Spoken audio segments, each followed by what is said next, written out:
Lacuna Pangan at kasama ating Vice Alcalde ng Maynila, Vice Mayor Yul Servanieto.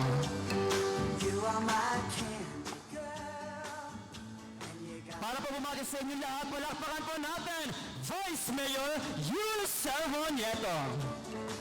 Magandang tanghali po sa inyong lahat, mga minamahal po naming lupon ng barangay at siyempre sa ating ina ng Maynila, Mayor Hani Lacuna Pangan at sa ama naman ng distrito, Congressman Erwin Cheng. Talaga naman, palakpan naman natin, Congressman Erwin Cheng! Sa kanyang napakagandang programa, talagang ang galing nitong magpala ng pondo sa Kongreso para ihatid dito sa Distrito 5. Kaya naman, napakaganda ng tambalang Mayor Hani Lacuna, Congressman Erwin Cheng para sa mga batang Manileño.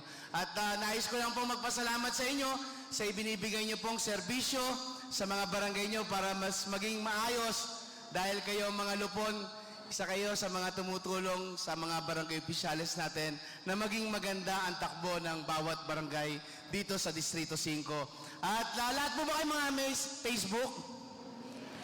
Baka pwede nyo naman i-like and share and follow po ang City Council of Manila fan page po natin. Nang makita nyo naman po yung trabaho ng mga konsehal natin, ang inyo pong lingkod.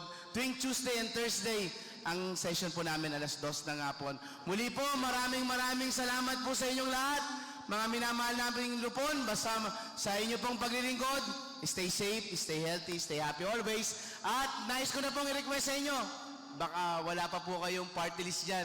Meron po akong tinutulungan po. One Pinoy party list po. Malay nyo, maging 7 po ang congressman ng lungsod natin. Dagdag pondo para sa lungsod ng Maynila.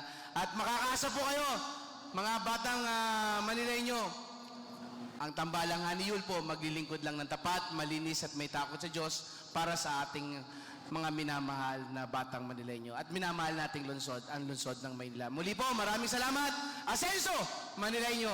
Maraming salamat, Vice Mayor Yul Servanieto. At syempre, para naman bumati sa inyo lahat at palakpakan po natin ang kauna-unahang babaeng alkalde ng Maynila, Mayor Hani Lacuna Pangan. Hello! Magandang umaga!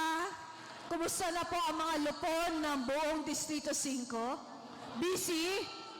Busy kayo sa inyong mga barangay? Marami ba kayong ginagawa?